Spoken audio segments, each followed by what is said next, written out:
أعوذ بالله من الشيطان الرجيم.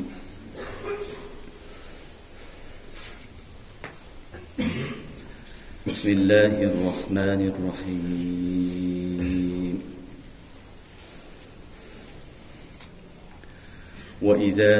وإذا يتلى عليهم قالوا آمنا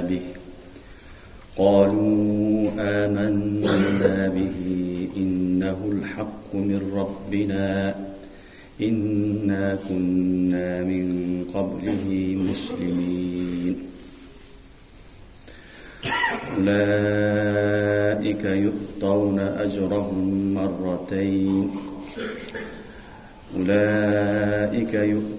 أجرهم مرتين بما صبروا ويدرؤون بالحسنة السيئة ومما رزقناهم ينفقون. وإذا سمعوا اللغو أعرضوا عنه وقالوا لنا أعمالنا ولكم أعمالكم سلام عليكم لا نبتغي الجاهلين. إنك لا تهدي من أحببت ولكن الله يهدي من يشاء وهو أعلم بالمهتدين. وقالوا إن نتبع الهدى معك نتخطف من أرضنا أولم نمكن لهم حرما آمنا يجبى إليه ثمرات كل شيء رزقا من لدنا ولكن أكثرهم لا يعلمون. وكم أهلكنا من قرية بطرت معيشتها فتلك مساكنهم لم تسكن من بعدهم إلا قليلا وكنا نحن الوارثين. وما كان ربك مهلك القرى حتى يبعث في أمها رسولا يتلو عليهم آياتنا وما كنا مهلك القرى إلا وأهلها ظالمون. وما أوتيتم من شيء فمتاع الحياة الدنيا وزينتها وما عند الله خير وأبقى أفلا تعقلون. أفمن وعدناه وعدا حسنا فهو لاقيه كمن متعناه متاع الحياة الدنيا ثم هو يوم القيامة من المحضرين. آمنت بالله صدق الله العظيم.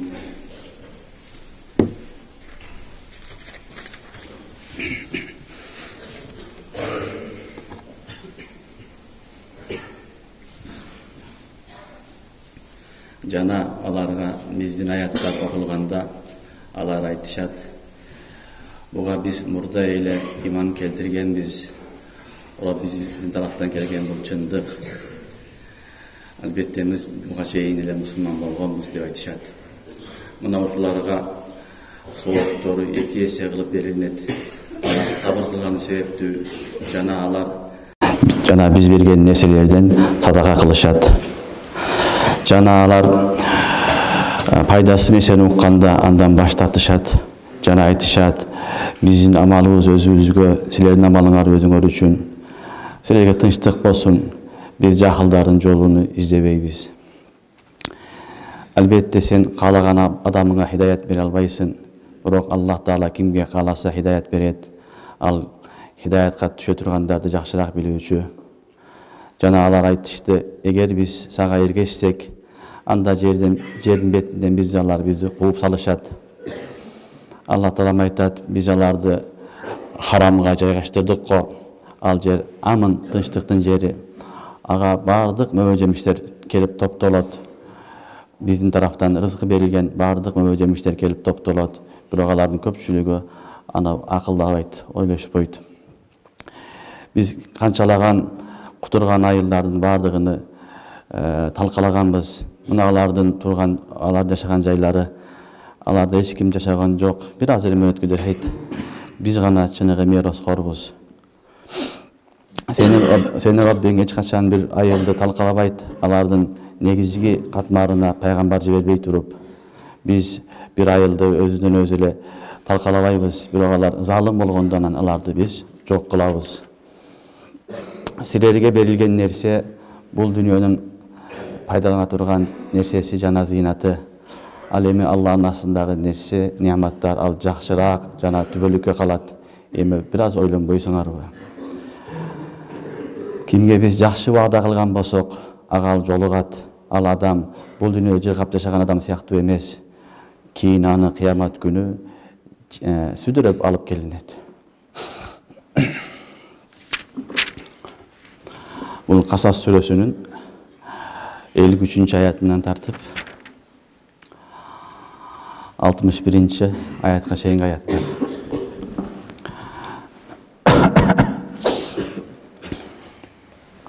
Өткөнгү сабакта биз акыркы аятта Аллах субханаху ва таала "Валакад вассална лахумул каул лааллахум ятазаккарун" деген. Биз аларга Курандан кийин вахин түшүргөндө биринин артынан бирини кайра түшүрүп турганбыз деген эле. Ошол боюнча Аллах субханаху ва таала бүгүнкү аятта ошол мазмунду кайра улап атат. Ал аят "Ва иза ютла алейхим қалу аманна бих". Аларга биздин аяттар тилават кылып окулганда "Қалу аманна бих", албетте биз ага иман келтирдик. "Иннахул хакку мир раббина", албетте бул чындык, акыйкат Раббибиздин тарафынан келген. "Инна кунна мин qablihi муслимин", биз буга чейин эле мусулман болгонбуз деп жооп беришкен. Пайгамбарыбыз саллаллаху алейхи ва саллям келип дават кылганда, пайгамбарыбызга ошол ахли Курайш эле эмес, Курайштен башка ахли китаптар дагы мусулман болгон. Ахли китап дегени китеп берилген адамдар. Алар бизге чейинки насара, яхуд, буларды ахли китап деп айтабыз, себеби аларга китеп түшкөн. Алар дагы Кудайдын бардыгына, бирлигине, ахиреттин бардыгына ишенген адамдар болгон. Негизи ислам инна дин индаллахи ислам. Дин бир эле. Пайгамбарлардын баарынын дини бир эле нерсе болот. Ал дин жалгыз Алла, Алладан башка Кудай жок, өлгөндөн кийин тирилесин, кыямат бар, эсеп китеп болот, дозок бар, бейиш бар деген мазмун бүт бар пайгамбарлар айткан. Мына ушунун дин дейт. Пайгамбарлардын баарынын дини бир эле нерсе, шариат өзгөрүп турат. Шариат дегени ошол өкүмдөр өзгөрүп турат. Мисалы биздин ислам динине келгенибизде, биздин ислам дининде шариаттар өзгөрүп кеткен. Намаздын өзүнүн 5 вакыты бар, орозонун өзүнүн вакыты бар, гажынын өзүнүн вакыты бар. Бүт нерсе бул шариат.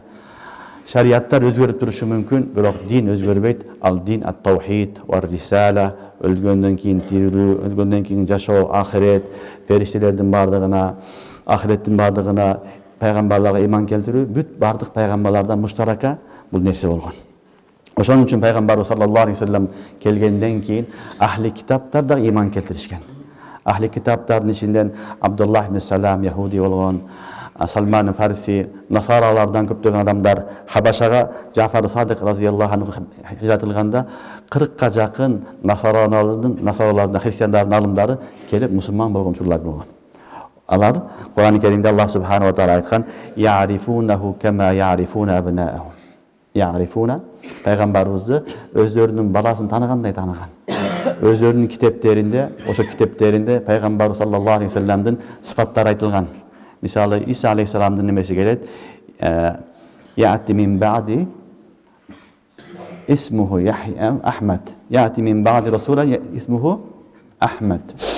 Менден кийин бир пайгамбар келет, аны исми Ахмад деп айтылган. Кыскасы пайгамбарлардын бардыгы бир эле дин алып келет. Ошон үчүн мурдагы коомдордагы пайгамбарыбыз саллаллаху алейхи ва салламдын чыныгы пайгамбар экенин таныган. Алар танып билип иман келтиргендер болгон, бирок иман келтирбегендер да болгон. Ошол иман келтиргендерини Аллах субханаху ва таала аятта баяндап атат: "Ва иза ютла алейхим қалу аманна бих". Аларга Куран-ы Керим тилават кылганда алар айтышат: "Аманна бих". Biz bu Kur'an'a iman keltirgenmiz. İnnahul haqqu min rabbina. Bu çınığı çındık Rabbimizin tarafından kelgen. İnna kunna min qablihi muslimin. Biz buğa çeyin ele musulman bolganbız deydi. Ulamalar, mufassirinler buğa çeyin ele musulman bolganbız degendi manasını aytat. Bir manası Peygamberimiz sallallahu aleyhi ve sellem kelgenge çeyin biz kütüp жүргөнбүz. Kelgenden keyin çınığı peygamber ekendigini Tavrat'ta, İncil'de görgönden keyin iman keltirdik degen manasını aytışat. Ekinci manası muslimin degen bette lugavi manası deydi. Biz buğa çeyinle baş yiyip durganbız. Ahir zaman peygamber jakında kelet. Oşonu kütüp atkanbız. Oşol kişi gelse, oşol adam gelse, oşoga baş yiyebиz dep tayar durganbız degen ma'na aytат. Demek peygamberimiz sallallahu aleyhi ve sellem жалпы адам zatına peygamber bolup jiberilген. Bir gana Araplarga emes, Araplarga dünyadagi bardыгыны ümmeti Muhammed dep aytılат. Бүгүнкү күндө жашап аткан элдин бүт бардыгы, адам заттын бардыгы ümmeti Muhammed sallallahu aleyhi ve sellem. Albatta ümmet ikiye bölünöt. Ümmetül icaba, ümmetül dava. Ümmetül icaba degeni oşol peygamberimiz sallallahu aleyhi ve sellem alıp kelgen dindi kabul kılgan ümmetül icaba dep aytılат. Kabul kılmagan ümmetül dava dep aytılат. Аларга дават кылына берет, айтылына берет. Иман келтирсе, фабиха ва наимат. Иман келтирбесе анда анын жазасыны ахиретте өзү көрөт. Ошон үчүн Аллах субхanahu ва таала аятта айтып атат. Пайгамбарыбыз саллаллаху алейхи ва саллям келгенден кийин аларга дават кылып чындыктап келгенде алар айтышты: "Биз сен келишиңден алдың эле, мурун эле биз сага мусулман болгонбуз. Алып келген диниң бул хак мин Раббина, биздин Раббибизден келген хакыйкат чындык. Инна кунна мин qablihi muslimin" dedi. Эми Аллах субхanahu ва таала ушуларды Кур'ан-ы Керимде мактап атат. Улаика ю'тауна ажрахум марратайн бима сабару. Эми мына ушуларга сабыр кылгандык себептүү 2 эсе сооп берилет dedi. Улаика ю'тауна ажрахум марратайн бима сабару. Эми буларга сабыр кылган себептүү 2 сооп беребиз деп Аллах субхanahu ва таала 2 эсе сооп беребиз дейт. Буларга балдар 2 эсе сооп бергенинин себебини уламалар айтат. Биринчи тафсир муфассириндердин кабылы булар 2 пайгамбарга иман келтирди. Өзүнүн пайгамбарына иман келтирди. Андан кийин өзүнүн пайгамбары вактылуу пайгамбар болуп, ал бүткөндөн кийин ахыркы заман Мухаммад Мустафа саллаллаху алейхи ва салламга иман келтирген үчүн Аллах субхanahu ва таала 2 сооп берет дейт. Аларга 2 эсе сооп берет дейт. Себеби бир пайгамбарды пайгамбар деп ынанып, ишенип, андан кийин башка пайгамбарга өтүп кетишлик өтө кыйын нерсе. Адамдын колунан келбей турган өтө оор нерсе. Бирөөдү имам деп, менин пайгамбармын деп ишенгенден кийин аны таштап туруп, башка пайгамбарга да чогуу эргешишлик бул кыйын нерсе. Ошон үчүн Аллах субхanahu ва таала айтат: алар 2 пайгамбарга иман келтирген үчүн ю'тауна ажрахум марратайн. Аларга алардын соогу 2 эсе көп кылып берилет дейт. Биринчи кабыл.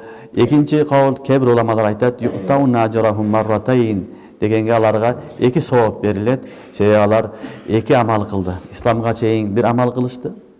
Пайгамбарыбызга чейин өзүнүн дининде. Экинчиси пайгамбарыбыз саллаллаху алейхи ва саллям келгенден кийин иман келтирип, экинчи амалдар баштады. Ошол 2 амал кылган себептүү аларга 2 түрлүү сооп берилет. Бирок бүт бардыгы эмне үчүн берилет? Бима сабару, сабыр кылган себептүү дейт. Демек адам баласы сабыр менен гана жетишет. Негизги пайгамбарлар, сахабалар, табеиндер, машайихтер бүт бардыгы баягы бийик макамга жеткенин бир эле себеби балдар сабырлык. Бүгүнкү күндө, бүгүнкү заманада сабыр кылганды коркоктук деп түшүнүп калды адамдар. Бул коркок, бул унчукпайт дегендей мындай жаман көз караш менен карап калды. Негизинен бул сабыр кылуулук, бул коркоктук эмес. Бул сабыр кылуу бул аулиялардын, пайгамбарлардын сыфаты. Ар ким гана сабырдуу боло албайт. Ошол Кур'ан-ы Керимде Аллах субхanahu ва таала айтат: алар сабырлуу болгон себептүү аларды мен пайгамбар кылганмын дейт. Ва жаалнахум аимма ламма сабару. Лима сабару, лима сабару. Аллах таалам аларды мен иман кылганмын, пайгамбар кылганмын, сабыр болгон себептүү дейт. Ошондуктан ким кандай макамга жеткен болсо, пайгамбар болгон болсо дагы анын артында турган нерсе балдар сабырдуулук. Сабыр менен жеткен макамга башка амал менен жете албайт эч ким. Ага ибадат менен, намаз менен, Кур'ан менен, тилават менен, дават менен, илим менен, башка жол менен жете албайсың. Сабырга жеткен макам эң бийик макам. Ошон үчүн Аллах субхanahu ва таала Кур'ан-ы Керимде айтат: "Иннама юваффас сабируна ажрахум бигайри хисаб." Бардык нерсенин эсе сооптору бар. Намаз окусаң мынча эсе сооп болот, орозого мынча, тааратка мынча, Куранга мынча, зикирге мынча, даватка мынча деп бүт бардыгын айткан. Сабырга келгенде Алла Таала айтат: "Иннама юваффас сабируна ажрахум бигайри хисаб." Аларга, сабыр кылуучуларга соопту эсеп-кисепсиз беремин дейт. Эсеби жок дейт. Ошондуктан эң чоң макам сабыр. Бирөө бирдеке айтты, жаман нерсе кылды, ишиң ооруду, көңүлүң калды, кан жуттуң, сабыр кылдың, ошол макам башка нерседе жок. Пайгамбарлар келип атат, пайгамбардын үстүнөн нажасат таштап атат, сыйкырчы деп атат, жамандап атат, айтпаган сөз айтып атат. Не кылды? Сабыр. Тилин тиштеди, сабыр кылды. Аллах субхану ва таала эң улуу макамды берди. Ошон үчүн сабырдын аркасында көптөгөн жакшылыктар турат. Бул сабыр кылуулук коркуу эмес, бул коркоктук эмес. Бул пайгамбарлардын сыпаты. Бул аулиялардын сыпаты, жакшы инсандардын сыпаты. Ошон үчүн Аллах Таала айтат: "Аларга эки сооп берилди. Эмне үчүн? Бима сабару." Эки сооптун себеби алар сабыр кылышты дейт. Ошол айтты, сен өзүң динин таштап кеттиң, башка өтүп кеттиң, аптап кеттиң деген жанындагы адамдар айтты. Бирок ошолордун бардыгына алар сабыр кылды. Сабырдын негизинде пайгамбарыбыз саллаллаху алейхи ва салламга иман келтирди. Аллах субхану ва таала аларга эки эсе соону берди.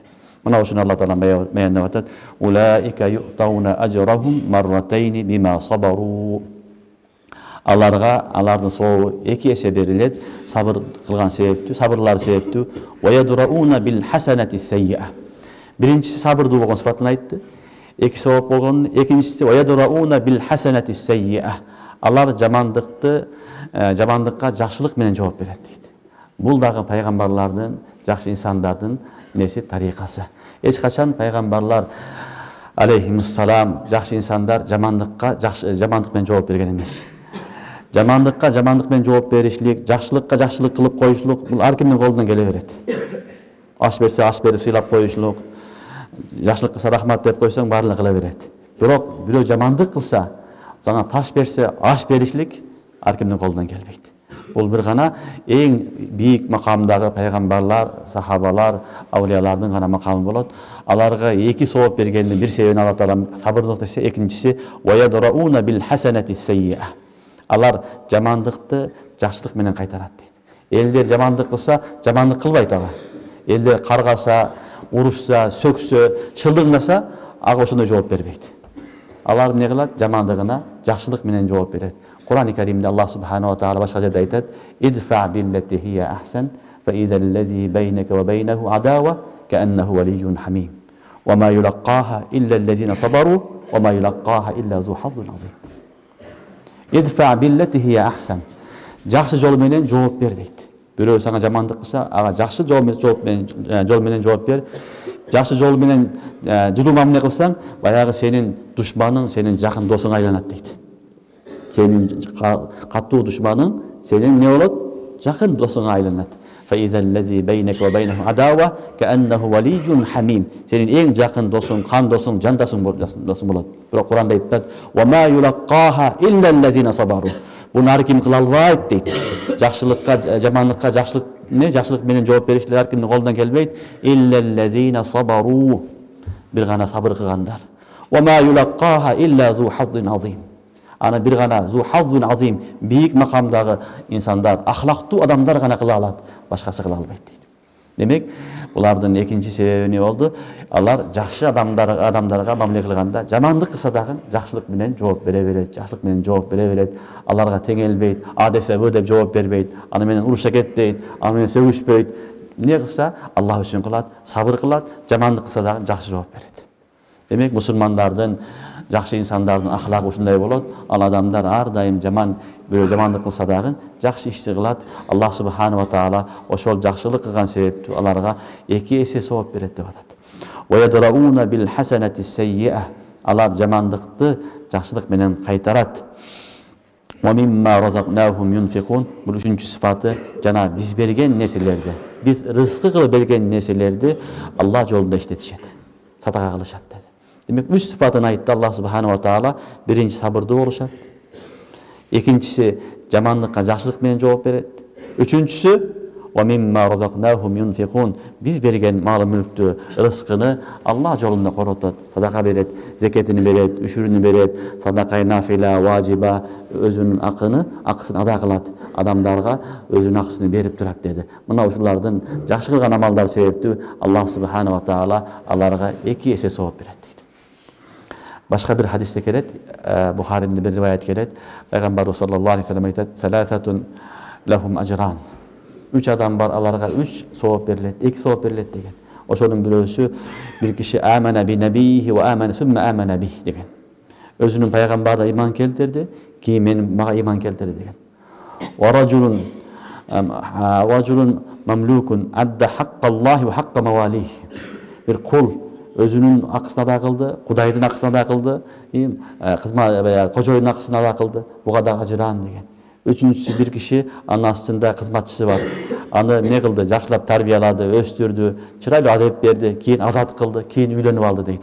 Mına uşul adamlarga 3 sowap, 2 sowap berilet degen hadiste gelет.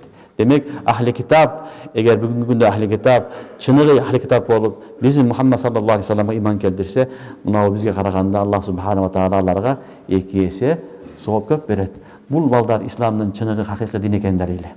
İslam hiç kaçan sen ak, sen kara, sen Hristiyan, sen evrey de bölbeydi. İslam tuğra bağatqa meğla çakırat. Kim girse oşogo Allah subhanahu wa ta'ala sowapты bere beret. Gayri din bolup keyin musulman bolom dese, eger çınığı musulman bolup kelgen bolsa Allah subhanahu wa ta'ala aga 2 есе sowabını beret. Ve mimma razaqnahum yunfiqun. Ve iza sami'u lahwa a'radu anhu. Bu 4-cü sıfatı. Alar paydasız neseni uqqanda a'radu anhu, andan baş tartat. El menen çoğu paydasız neseler menen alek bolboydu. Elder paydasız neseni aytkan bolsa, şıldыңдаса, gıйбат kılsa, uşak kılsa, alar menen koşulup жүрбөстөн a'radu anhu, alardan baş tartat. Alarga koşulbaydı. Medeyt ve qalu lana a'maluna ve lakum a'malukum. Mına alar çoğu biz özümüzün amalımızды özümüz cazasını alabız. Sizler özüңөрдүn amalыңардын жазасын өзүңөр аласыңар деп кетип калат. Мына ушуну Кур'an-ı Kerim'de başka жерде айтат: "Lakum dinukum waliya din." Sizlerin diniңер өзүңөргө, менин диним өзүмө деген söz. Demek eğer de bir adam hakikattaysa, mukbasa, al şıldыңдаса, jamandasa, anda anı menen tireşpeş gerek. Aytışbaş gerek. Lakum a'malukum ve lana a'maluna ve lakum a'malukum. Men özüm жооп берем, sen özüңө жооп бересиң. Menin kabırım özünce, senin kabırın özünce. Ar kim özüne cevap verir dep ketiş gerek. Bu İslam'dan bağıtı Kur'an-ı Kerim'den ayetlara bilinet. Oşonluktan İslam dininde biröge barıp din yetkizgende, davat kılganda anı menen barıp uruşup ketpe, aytışpa, anı akarat kılba. Sen akarat kılsa dağın, sen aka cevap vermeydi. Tek koy, lana a'maluna ve lakum a'malukum. Lakum dinukum ve liya din. Sen özüne cevap veresin, ben özüme cevap verem dep ketip kalış gerek. Alardan 4-cü sıfatını Allah Teala aytты: "Ve iza sami'u lagwa a'radu anhu." Alar paydasız neselerdi uqqanda andan baş tartat. Paydasız neseni uqqanda ne kılat deyt? Alardan alыс bolat. Qalu lana a'maluna ve lakum a'malukum. Biz özümüzün amalımızga özümüz cevap berебиз. Sizler kılgan amalыңарга özüңөр cevap beresiңер. Selamun aleykum. Subhanallah. Ardından selamun aleykum. Sizlerge tinçlik bolsun. Allah'ın salamı bolsun. La nebtagil cahilin. La nebtagil cahilin. Biz cahildarın yolda koyup dep ketip kalat eken. Selamun aleykum degeni balдар Allah'ın tinçligi, salamı bolsun. Allah hidayet bersin degen söz. Uruşpayt, talaşpayt, Allah sana hidayet bersin dep ketip kalat degen söz. Salam bul balдар 2 manada gelet. Salamut tahiyya, salamut tawdi'a. Salamut tarakah dep aytılат. Salamut tahiyya degeni biröge ataylar musulmana salam beresin. Assalamu aleykum ve rahmetullahi ve berekatuh. Bu salamut tahiyya. Bu şariattagi masnun amal. Salam berip aytsa bu sünnet. Aga uqqan adam cevap berişligi vacip bolat. Uşunday amal. Assalamu aleykum dese ve aleykumselam rahmetullahi ve berekatuh dep cevap beriş gerek bolat. Ekinchisi bolat, salam degen sözdü aytılınlar al kutuluş üçün. Ben seninle aytışpayman, uruşpayman, talaşpayman. Sen tegele koy bana tibe degen sözdü selamun aleykum. Şimdi var mı? Tegele koy bana tibe, sana da Allah hidayet versin dep ketip kalat. Bunu salamut tawdi'a deydiler. Yoksa salamun taraka deydiler, mutaraka deydiler. Taşta koştoşu nesi salamı da aytılınat.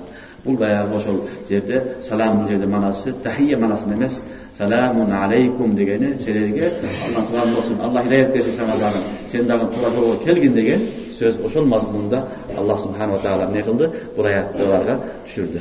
Ушул эле аят туралар сөздү биз башка жакта да окуганбыз. Фурканда да келет, башка аяттарда да келет. Wa iza khatabahumul jahilun qalu salama. Allah'ın dostlarının sıfatlarını okuganбыз Al-Furqanda. Ошонун акыркы аяттарында келет. Wa iza khatabahumul jahilun qalu salama. Жахилдар аларга тийишсе, алар шылдырдаса, ассаламу алейкум, мага тийбе деп кетип калат деген аятты окуганбыз. Бул Аллахтын досторунун жана аулиялардын, жакшы инсандардын несі экен, адеп ахлагы. Мына ушул жерде Аллах Таала айтат, демек Аллах Таала акырында وقالوا لنا أعمالنا ولكم أعمالكم دегенде саламун алейкум. Алар менен урушпай, талашпай, саламун алейкум, силерге тынчтык болсун, сага да Аллах Таала хидayet берсин деп кетет. Ла набтагил жахилин. Ла набтаги тарикал жахилин. Кетте музаф махзуф. Түшүнүңөрбү?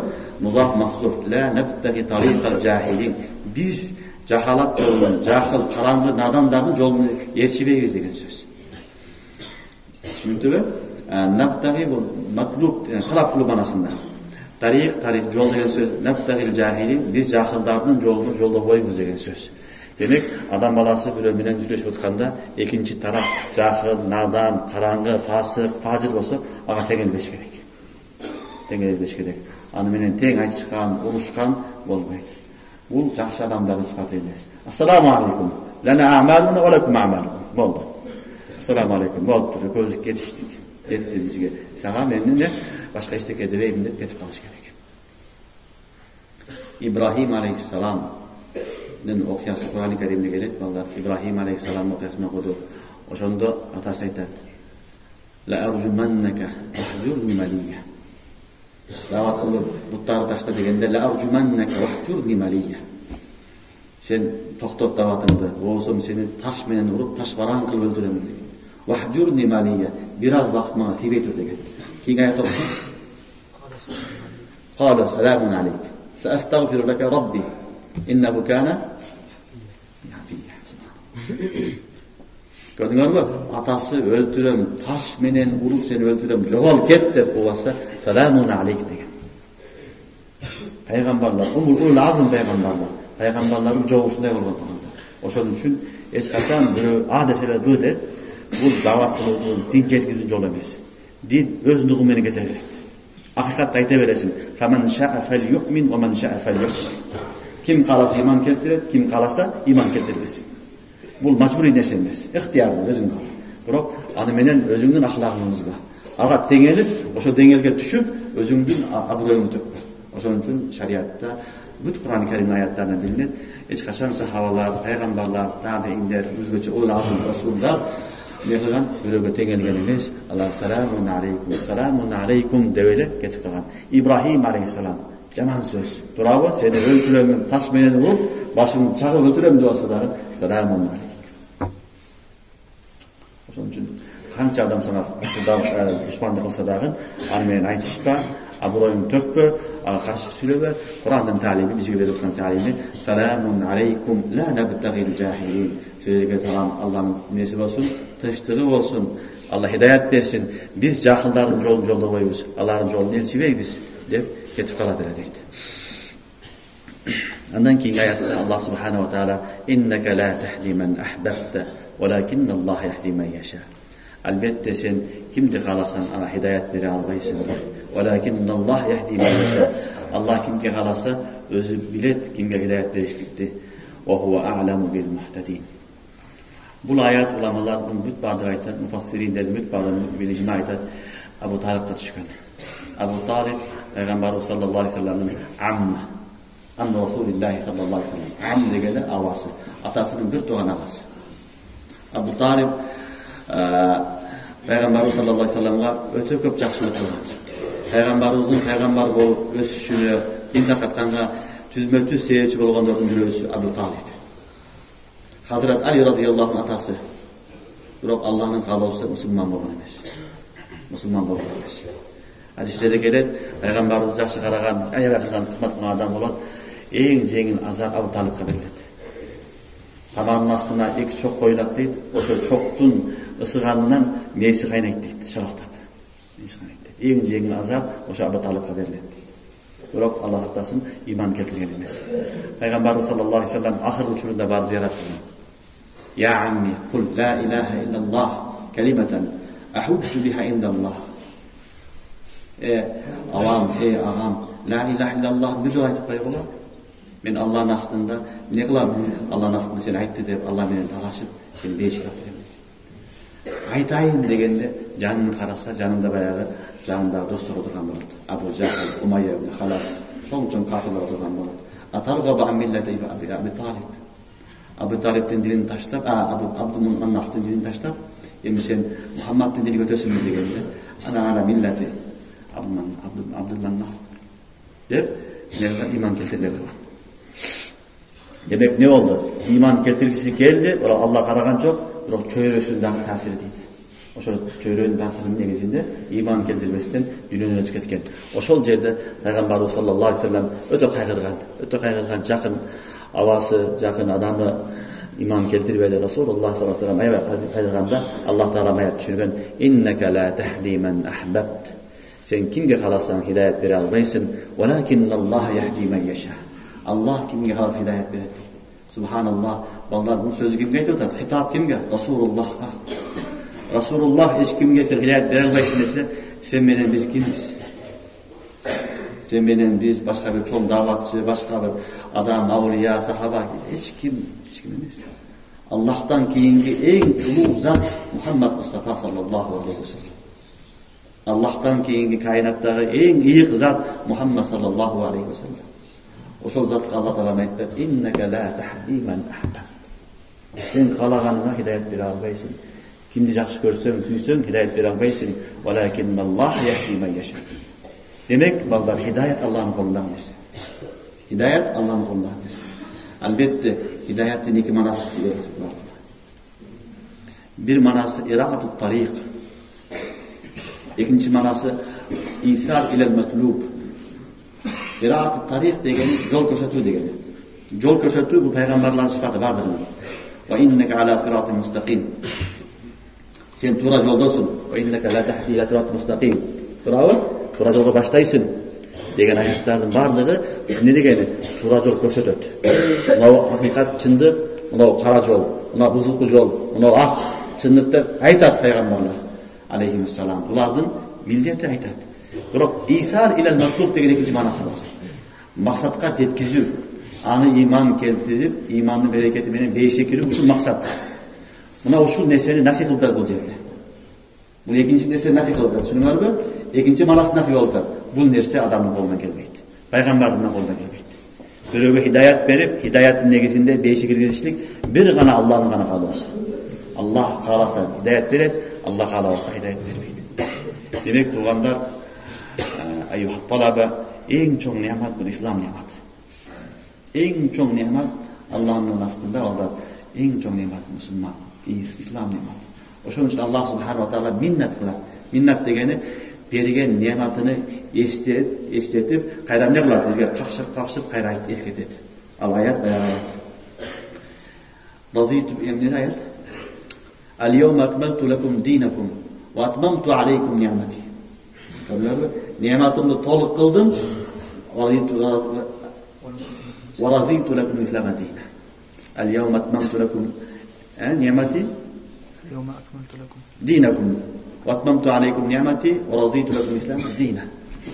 Ulamalar aytат, биринчи Аллах Таала айтты, мен силердин неmatыңарды толук кылдым деп атат. Түшүнүңөрбү? Ал кайсы неамат десе, мен разы болгон ислам дини деп атат. Демек, ислам жок болсо, дин жок болсо, башка неметтердин бардыгы жок эсе.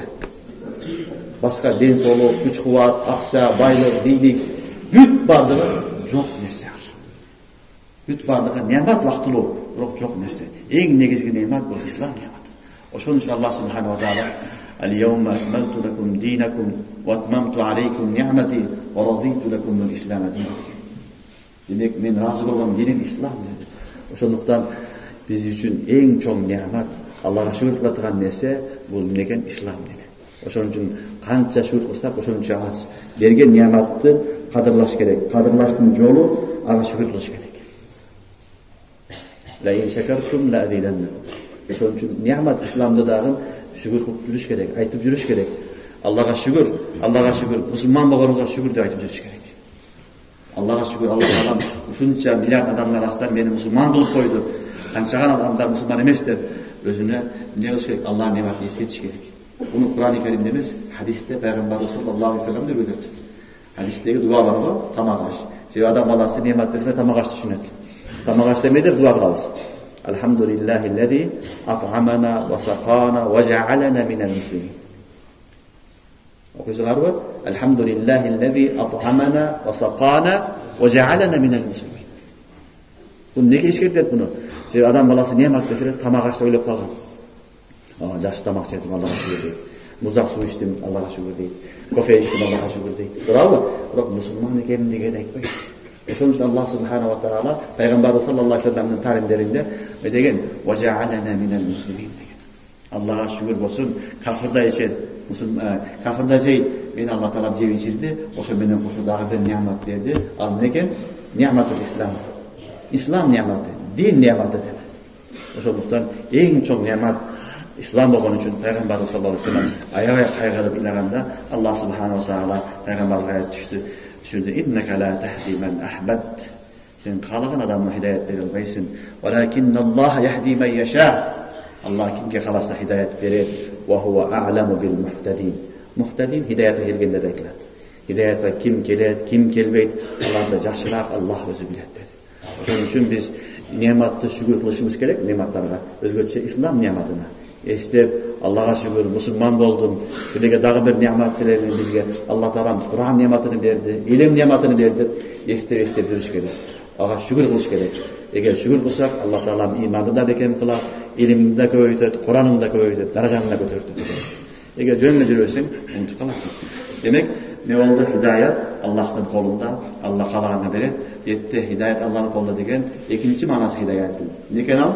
El-İsâ ilel metlûb. Çünkü neyse iraat-ı tarik.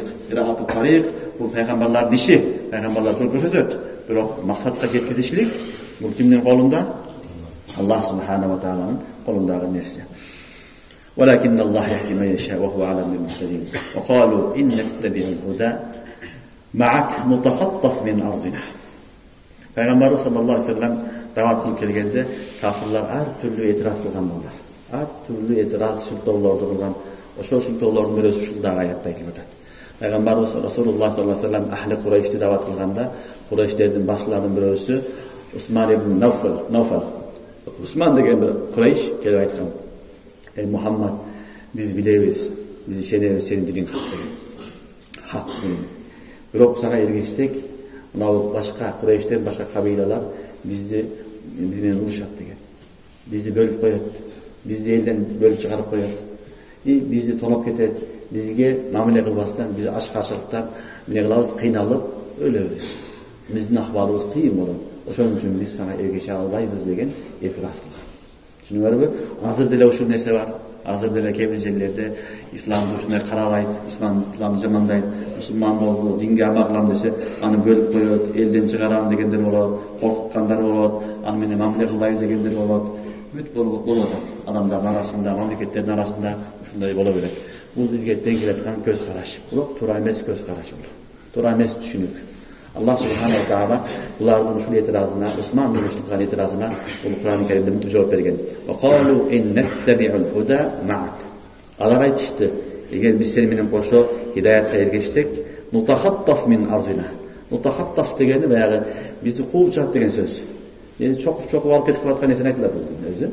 Ette manası elden bizi bu yerden quvup çıkart deb itiraz kıldı. Allah Teala mesketti. Awalam makkin lahum haraman amina. Ama awalam makkin lahum haraman amina. Allah nege kıcırat bolat, nege oylanat. Biz alarda jaygaşkan jeri haram emes mi deydi. Allah Kureyş haramda yaşaydı. Bravo. Hududul haramda yaşaydı. Allah yaşagan jeri haram. Amin. Dünyadagi eng tinch yer. Wa man dakhalahu kana amina. Kur'an'da Allah aytadi. Dünyadagi eng tinch yer, vallahi shunday yer. Hazırda Mekke'ye, Umra'ga, Hac'a varsanlar görürsünüz.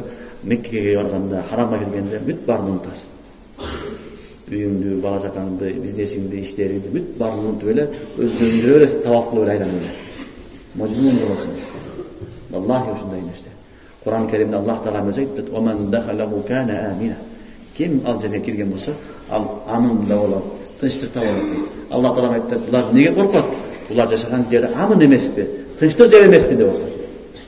Ошон үчүн балдар, булар кабыл исламга чейин деле Курейшке башка арабтын кабилалары тийишпейт эле.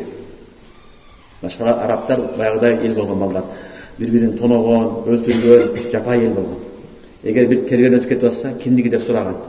Курейштен башка болсо, барып тоноп алган. Тоноп, өлтүрүп тартып алган. Курейштик болсо тийген эмес.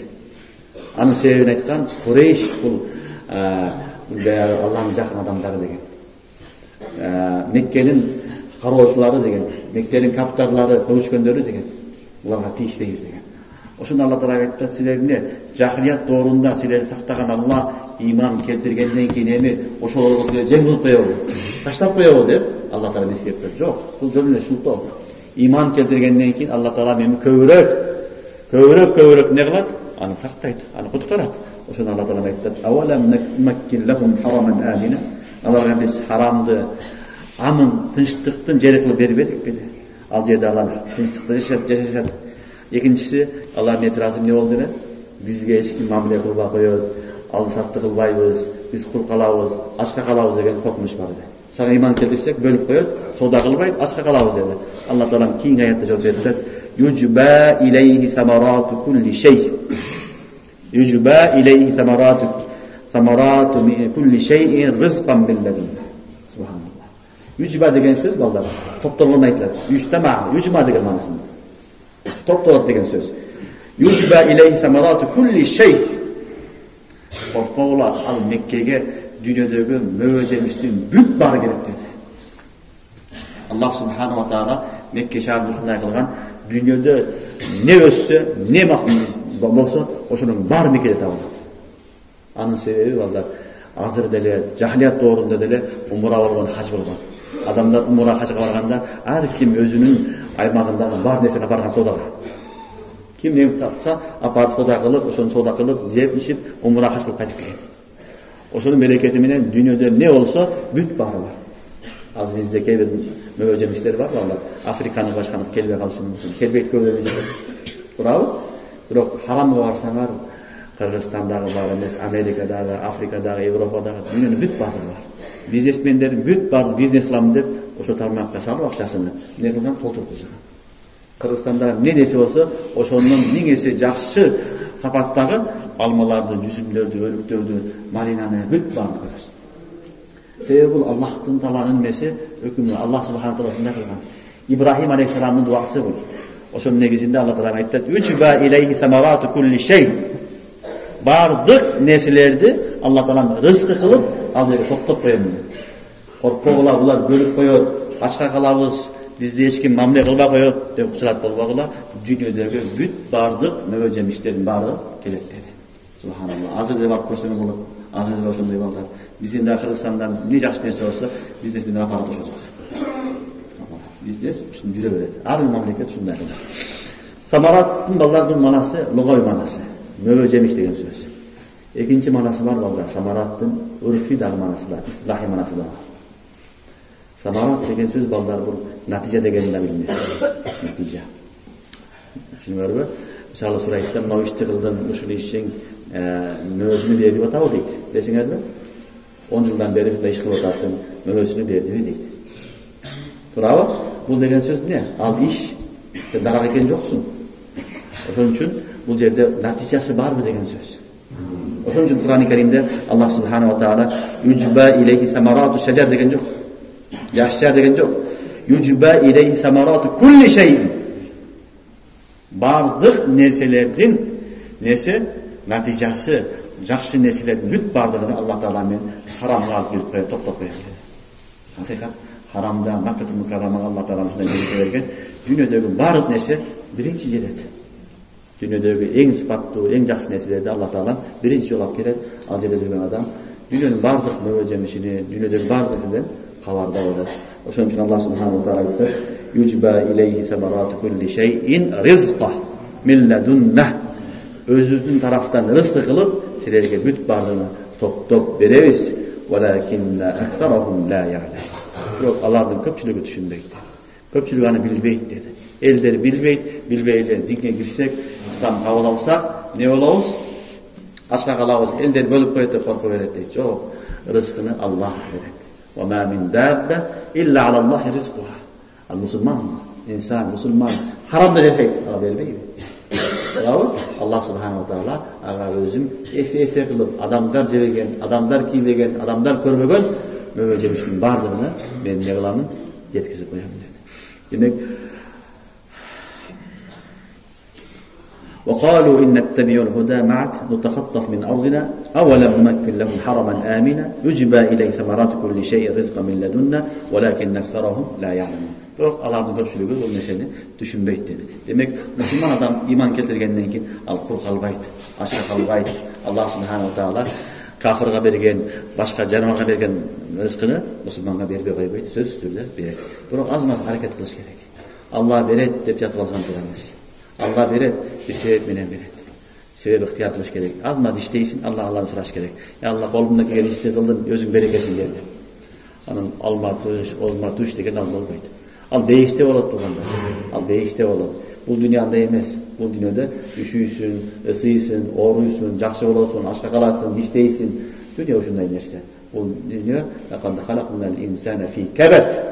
Maşakkatda jaralgandır. Maşakkatın birisi oşol rızkı, kasbul halal, farida ba'dal faraiz. Halal rızkı menen bala çakandı, özüңdü bagışlı, bu dagın farz. Namazlardan keyin gele farz boluşu керек. Ошон үчүн Allah beret, бирок Allah beret деп эле жатып алган туура эмес. Андан кийинки аятта Allah subhanahu wa taala iman keltirбегендердин ахвалын баяндап атат. İman keltirбегендердин ахвалын баяндап атат. Wa kam ahlakna min qaryatin batirat ma'ishataha wa fatilka masakinuhum lam tuskan min ba'dihim illa qalila wa kunna nahnul warisin. Wa kam ahlakna min qaryatin batirat ma'ishataha. Biz kançalagan köptөгөн ayıldardı жоқ кылдык дейт. Batirat maişataha. Алардын жашоолору өтө зор эле. Batirat деген сөз негизи жашоосу зор болуп, жашоосу сонун болгондон кийин керемет жашоо деп кутурган адамдар айтылат. Адам баласынын бар жогу жеткенден кийин ал кутурат. Дүнүйө ушундай. Байлыгы, бийлиги бар тойгондон кийин эчтеке кылганды билбей калат. Эчтекеде рахат жок болгондон кийин ал бузулат. Мына ушунун батират деп айтылат. Düşünürbe? Batirat maişataha. Alardın turmuşları, alardın yaşoolorу жақсы болуп buzulgandan keyin alardın bardığını biz talqalap жоқ болдuk. Fatilka masakinuhum. Mına alardın üylörü deydi. Mına alardın yaşagan yerleri. Lam tuskan min ba'di. Alardan keyin hiç kim yaşagan жоқ. İlla qalila. İlla qalila degen joloslar barıp körü ötüp ketet degen söz. Düşünürbe? Bugün de turat Ad kavminin asarlары, Samud kavminin asarlары, Lut kavminin asarlары турат. Эч ким жашабайт. Бардыгы ушул жерде Аллахтын азабы түшкөн экен. Ушундай ком жашаган экен деп өтүп кетесиң болду. Lam tuskan min ba'dihim illa qalila. Жолоочулар гана эмне кылат? Көрүп жакса бир күн түнөйт, кийин кетип калат дейт. Демек, булар эмне болду? Бүт бардыгы бар, жашоосу керемет, келишими жок. Жок эле нерсеси иман жок. Иман жок эле, Аллах иман келтирген жок. Аллах Таала эмне кылды? Талкалады. Demek negizgi nerse ballar iman. Müslüman kedey olsa dagın iman olsa avutat. Müslümanın şonundan kedey bolgonu bayağına karaganda jakşыраак. Sebebi baylıktan köp jamanlık çıgat. Baylıktan jamanlık köp çıgat. Şonun üçün Allah subhanahu wa taala köptөгөн Müslüman memleketlerin köbünü Müslümandardı kedey kılıp durat. Sebebi ular Allah özü bilet. Müslüman köbünçü bayağında tuturat, dinten çıgat, dinini satıp beret. Murtad болып кетиши мүмкүн, башка жамандыктар барышы мүмкүн. Ошон үчүн Аллах субханаху таала баланс кылып, кедей кылып турат. Жоктугунда, кыйналганда я Алла деп ыйлап, Аллага байланышып турсун деп Аллах субханаху таала көбүнчө мусулмандар кедей кылып коюп турган. Болбосо мусулманга Алла баарын берип койсо, анда мусулман кутурат. Кутурган адамдын акыбалы ушул болот. Алла таала аларды талкалап, жер менен жексен кылып коём дейт. Lam tuskan min ba'dihim. Алардан кийин эч ким жашабайт илля qalila. Ve kunna nahlul varisin. Biz çınığı varis deydi. Oşol baylıktın, birliktin çınığı miraskoru Allah Teala. Şimdi var bu, valillahi mirasu semavati vel arz. Adam balası dünyada yaşaganda meni malım, meniki deyiveret. Menin baylığım, menin malım, menin uyum, menin maşinem, menin jerim, meniki deyip. Biroq wagtylуу gana seniki. Şunu düşünüş gerek. Uşunu ile düşünse adamga da жеңил болот. Uruştun bardığı, janjaldın bardığı uşul yerde durat. Berilgen nerse bardığı meniki zatı tübөлükкө kala turganday talашабыз. Бул wagtylуу nerse jan çıgar menen al seniki emes. Anık bolуп kete berет. Şariatta jan çıgar menen öldü aladan kaza boldu. Şariat ne kılat? Taksim kılat, bölüp koyat. Lezzekâri misli hazzul unsayeyn. Bölüp bölüp koyat. Ömür boyu eşekte iştep top özün bir kepingde alıp kete veresin. Kalgan var kıla. Oşunu Allah Teala aytadi: "Ve kunna nahlul varisin." Allah şunda yaşadı, padişah olup, jırgap, kuturup, nimetlarda yaşap жүрдü. Biroq ahırı ne oldu? Eşteki kalgan yok. Ketdi, kabarga barıp çirip yok bolup ketdi. Biz kaldık, biz mirasda biz kaldık dedi. Kede ne bolup onlar? Kede adam balası ölgönden keyin bardı kalap bala çakasında. Kede tirik kezinde kalat. Büt baylığın var, Allah Teala kalap alıp koydu. Kul kalasın. Tirüsün özüm Allah Teala alıp koydu. Baylığında gitti, bilginde gitti, abroyunda gitti, bar gitti. Kalası Allah Teala tirik kezinde alıp koydu. Kalası ölgönden alıp koydu. Büt barığı Allah'ın kolunda. Allah mesela cennete miras var. Allah Teala velillahi mirasus semavati vel arz. Bu жерде Allah Teala aytты: "Ve kunna nahnul varisin." Cennete miras var. Al baylıktın iyisi biz. Demek ar bir bergen nimetni wagtylуу menegesi dep düşünüş керек. Bu wagtylуу meniki erteң seniki bolat, kийин öldükü bolat. Anam dagı düşünüş керек. Berilgen nерсе tügülüp berilбейт. Al buzulup kalışı mümkün, yırtılıp kalışı mümkün, eskirip kalışı mümkün. Şunu kete berет. Tübölükке eşlige kalbaydı. Aleyhine tübölükke katılan nesilerde Allah subhanahu wa ta'ala keyin ayatlarda bayandaydı. وَمَا كَانَ رَبُّكَ مُحْلِكَ الْقُرَى حَتَّى يَبْعَثَ فِي أُمِّهَا رَسُولَهُ. Senin Rabbin ayıldardı çok kılıp jiberбейт deydi. Hatta yeb'asa fi ummiha rasulah. Alardın bayağı negizi katmarına peygamber jiberбейт. Al peygamber kelip yatlu aleyhim ayatina bizin ayatlarımızı oku beret. وَمَا كُنَّا مُحْلِكُ الْقُرَى إِلَّا وَحْنُهَا ظَالِمُونَ. Zalim bolğondan keyin alardı biz yok kılganбыз. Demek Allah subhanahu wa ta'ala peygamber jibergende arjaka jiberбейт peygamberdi. Fi ummiha, gördüңөрбү? Fi ummiha hatta yab'asa fi ummiha rasulan. Degen söz, ene degen söz. Bilesiňermi? Ene degen söz. Bu Arap dilindeki söz ene. Kur'an-ı Kerim'den gelet ummul Qura. Ummul Qura. Ummul Qura bu Mekke'nin mükerremen aytılan. Bu yer şaharının enesi. Ummul Qura degen söz. Yer şaharının enesi. Allah subhanahu wa ta'ala peygamber bergende bir kekege bir jiberбейт. Ummul Qura ellerinin ortasına, borboruna jiberбейт. Şuňarby? Oşol жерге kelip, oşol жерden din tarkayıp bardığına. Oşol üçin nege bir peygamber kelip ayakka keldi degen so'rovlarga bit barıga joguşu bolot. Allah Teala özü bilet kayaka jiberişligini. Biroq negizi Kur'an-ı Kerim'in ayatından bilinет. Allah subhanahu wa ta'ala ayat neme kılat? Peygamber jibergende negizigi bor bolgon жерге jiberet. Oşol wagында Mekke'nin mükerremene jibergen, Misir'e jibergen, Urdun'a jibergen, Şam'a jibergen, Madyan'a jibergen. Bular bardygy ummul Qura bolup turgan wagында. Eldin bar oşol jerde baylanyşyp turgan, oşol жерден eldin sodası başkası elge tarkap turgan, din tarkayıp turgan jer bolgon. Allah Teala şunu tanıdı. Şuňarby? Demek degen söz ene, ummiha degenden bilinde ayıldardın nesegen enesine, borboruna Allah Teala peygamber jiberген. Çeke çükkögö, talaga, jebir nege jayloogo peygamber jiberбейт. Elder yaşawatkan negizgi katmarıga Allah subhanahu wa ta'ala peygamber jiberет. Şuňarby? Oşoň üçin Kur'an-ı Kerim'deki Fatiha suresinde ummul kitap deydi. Bilesiňerbi? Suratul Fatiha'nın atlary köp, oşoň birisi ummul kitap. Kur'an'ın enesi. Ummul kitap negen? Kur'an'ın enesi. Anı köptögen tafsirleri var. Birle tafsirini aytıp bereyim. Bizim Musa'da aytadilar. Mevlana Mahmud Aşraf Osmani rahmetullahi aleyh. Oşol kişi Mevlana Anwar Şah Keşmir rahmetullahi aleyh aytadi. Keşmir rahmetullahi aleyh Ummul Kur'an degende tafsirini aytadigan. Ummul Kur'an dep aytılgany sebebi Fatiha'nı. Degen ene deydi. Ene okuda olup bala çaka kelip kete beret. Balдар oynap jüre beret. Bir yakta bir öç kelet. Karıp kasa dele baldары kelip ziyaret kılıp kete beret. Ene negizgi oşol uyda bolat. Sonra uyda bolat. Şeyh aytat Ummul Kur'an bolgon sebebi oşol ар бир рекетте Фатиха окулат, калган Курандар келип кете берет дейт. Зам сура ошондой. Бирок ар бир рекетте Фатиханы окуй бузар. Бизде дагы важип Ханафи мазхабта. Бирок зам сура келгенде Куран-ы Каримдин каалаганын окуй бересиң.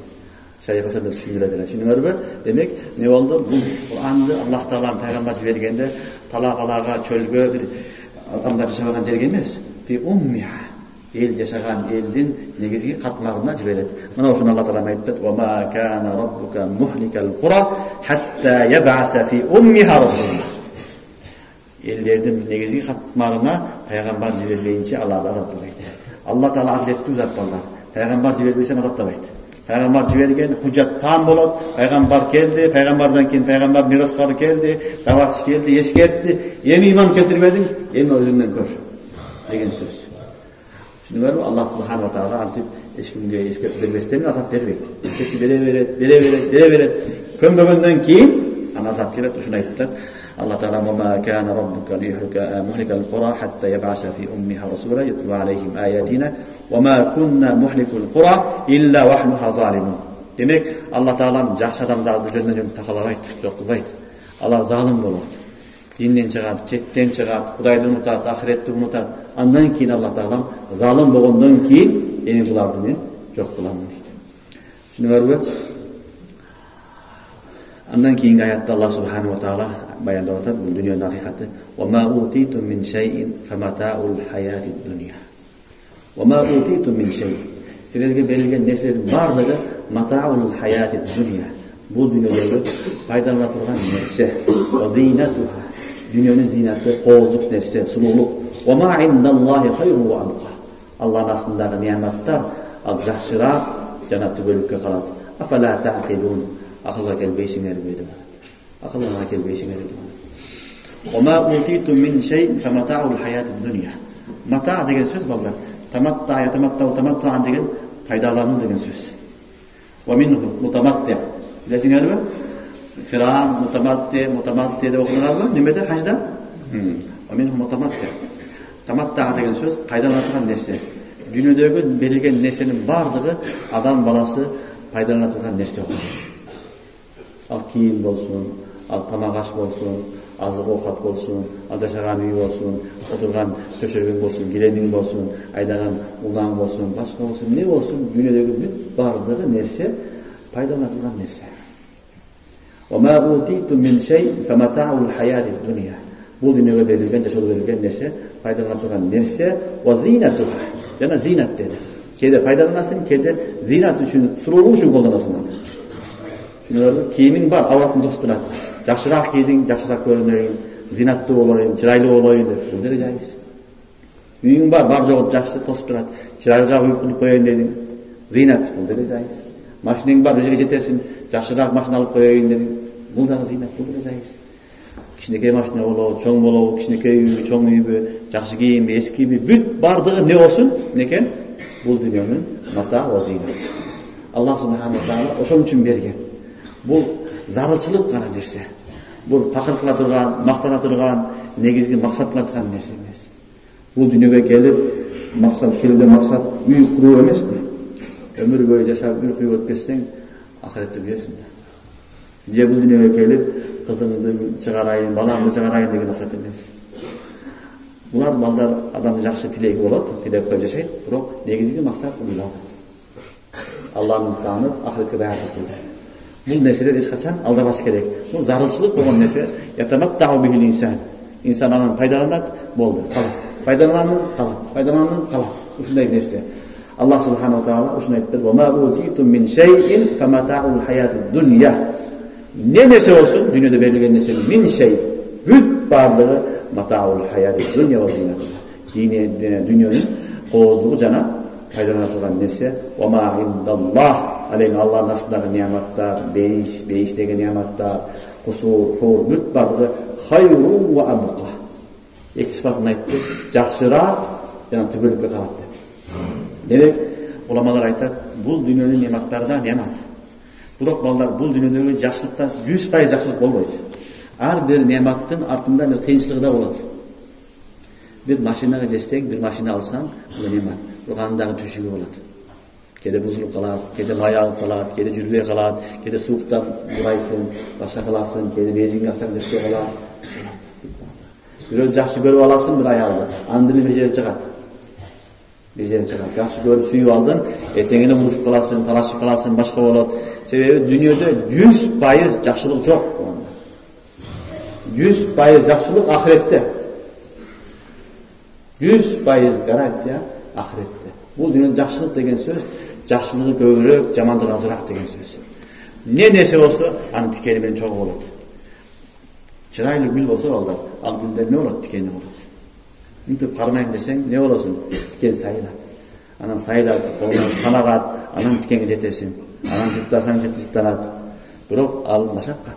Дүйнөдөгү берилген нерсенин бүт баары деген жакшы болсо дагы немат, бирок анын артында бир машакаты бар. Бир кыйынчылыгы бар. Бүт баардыгы кыйынчылыгы болот. Ахиретте андай эмес. Хай. Анда эч бир машакат жок. Анда эч бир коркунуч жок, эч бир жамандык жок. Ал жерде 100% берген nimet. Senin için берген nimet. Анда жаман болуп кетеби, алып коебу, жоголуп кетеби, же мага зыян берип коебу деп коркпойсуң. Ал жерде нерсе бар ушундай. Мисалы жакшы тамакты көрүп жедиң, жакшы тамак жедиң. Бирок ушул тамак сага зыян берип коюшу мүмкүн. Аллахын себеби менен зыян берип коюшу мүмкүн. Бир себепчи болуп. Бирөөдү жакшы көрүп дос кылдың, ошол досуң сага зыян берип калышы мүмкүн. Ошон үчүн дүйнөдөгү нерседе эч бир не жок, 100% гарантия жок. Ал эми ахиретте хуба хайр. Дүйнөдөгү нерседен миллион есе жакшыраак, ошондой эле ага гарантия бар. Аллах субханаху таала айтат: "Хуба хайр ва абқа." Экинчи нерсе дүйнөдөгү берилген немат вактылуу балдар. 60 жыл, 70 жыл, ашы барса 100 жыл мына. Кийин жоксуң. Ал эми бейиштеги нематтар ал түгөлүккө. Чоң хан сарайың бар, жашап атасың. Кыргызстанда сенден башка андай үй жок эч кимде. Бирок качанга жашайсың? 50 жыл, 60 жыл кетесиң. Калат. Бирөөгө калат, же бирге болот. Туурабы? Азырага да жетпей калат. Ал эми ахиретте болсо, ал берилген хан сарайлар ал түбөлүккө болот. Эч качан коркпойсуң. Качан ким кууп чыгат экен, тартып алат экен, урушуп кетип бирөө келип, басып алат экен деген нерсе жок. Ал жерге берилген nimet ошо бойдон калат, түбөлүккө калат болгондар. Ошон үчүн Аллах субханаху таала 5 менен узакта айтканда айырмасын айтып: "Ва ма индакум индаллахи хайр ва абқа, афала тaqilun." Акылга келбейсиңерби? Акылыңар иштеткиле, акылга келгиле, ойлонгула деген сөз. Билбейсизби? Бул деген сөз арзыбаган дүйнөнү, арзыбаган бир харит дүйнөнү түбөлүктүү жашоого алмаштырып койбогула. Арзыбаган дүйнөгө азырлык түбөлүктүү жашоону унутуп калбагыла деген сөз. Ошону Кур'ан-ы Керимде Аллах субханаху таала башка жерде айтат: "Бал тусирунал хаятад дунья вал ахирату хайрун ва абқа." Туурабы? Кур'ан-ы Керимде Суратул А'лада айтат: "Бал тусирунал хаятад дунья." Балким силер бул дүйнөнү ахиретке караганда ражыхыраак дейсиңер. Эми силер бул дүйнөгө ооп кетесиңер, ахиретти унутасыңар. Вал ахирату хайрун ва абқа. Бул жерде ва ма индаллахи хайрун ва абқа. Ал жерде вал ахира хайрун ва абқа. Ахирет дүйнөгө караганда хайр ва абқа. Андан кийин аят менек. Кийинки аятта эме дейт? Инна хада лафи сухуфи ула сухуфи Ибрахим ва Муса. Ушул айтылган сөздөр алдыңкы китептерде да бар. Алдыңкы сахифаларда бар. Ибрахим менен Муса алейхисаламдын дагы сахифаларда келген. Пайгамбарлардын баардыгы ушуну айткан. Пайгамбарлар баардыгы дини бир, азыр айткандай эле аларга чакырыгы эмне болгон экен? Бул бактылуу жашоо, түгөлүктүү эмес, түгөлүктүү жашоо ахиретте дегендин бүт баардыгын эскерткен. Инна хаза лафи сухуфил ула сухуфи Ибрахима ва Муса. Түшүнүңөрбү? Мына ушул жерде Аллах Таала айтат: "Ва ма индаллахи хайру ва абқа." Аллахтын астындагы немат ал жакшыраак дүйнөнүн неmatынан. Ва абқа ал түгөлүккө калат. Афала тaqilun. Акылга келгиле, ойлонгула. Афаман вa'adnahu wa'dan hasana wa huwa laqihi kaman matta'nahu mata'al hayatid dunya thumma huwa yawmal qiyamati minal muhdarin. Бул ахыркы аят Аллах Таала айтат: "Кафир менен мусулман салыштырып атат. Түшүнүңөрбү? Афаман wa'adnahu wa'dan hasana." Бир адамга ваада кылганбыз, чырайлуу нерселерди, дейишти, Аллахтын разылыгына ваада кылганбыз. Ошол адам ва хува лaqиhi, ошол айтылган ваадаларга жолугат. Kemen metta'nahu mata'al hayatid dunya. Al adam bu dünyada mas bolup yaşagan adam siyahtı, mas bolup yaşagan adam siyahtı bolop, hiç kaçan bolbayt. Summa huwa yawmal qiyamah minal muhdarin. Kıyamet günü ana südürüp alıp gelinedi deydi. Allah Taala ne kıldı bu ayette aytdı. Birovga aytdı, "Жақсы амал кылсаң, бейишке барасың, бейиште мындай нематтар болот" dedi. Al adam ошол бейишке кызыгып, ошол нематтар негизинде жашады. Экинчи адам калоосу менен жашады, өзү калоосу менен. Футурду, жыргады, маза кылды, ойноду, күлдү. Аллахтын экөө бирдей эмес деп атат. Өлгөндөн кийин экөө бирдей эмес. Ал баягы жакшы кылган адам, жакшылык менен жашаган адам фахуа лaqih. Ал Алла айткан вадага жолугат. Бейишке де кирет, Аллахтын ыраазылыгын да көрөт, Аллахтын жамалын да көрөт, бейиштеги нематтарды көрөт, баарын көрөт, шек жок. Ла шакка фи. Ал эми нары тиги не болот? Ал эми экинчисине айтат: "Сумма хува яумал қияма минал мухдарин." Көрдүңөрбү? Кийинги адам айтат, кыямат күнү ал мухдарин. Ахдара юхзиру деген алып келген экен. Аны сүдүрөп алып келет деген сөз. Bir adam var valda sый болуп келет bir өзү. Bir adam kılmışker аны не кылат? Кишеге салып келет. Айырмасы барбы жокпу? Аллах кандай бар. Экөө жашады, эки түрлүү фикир менен.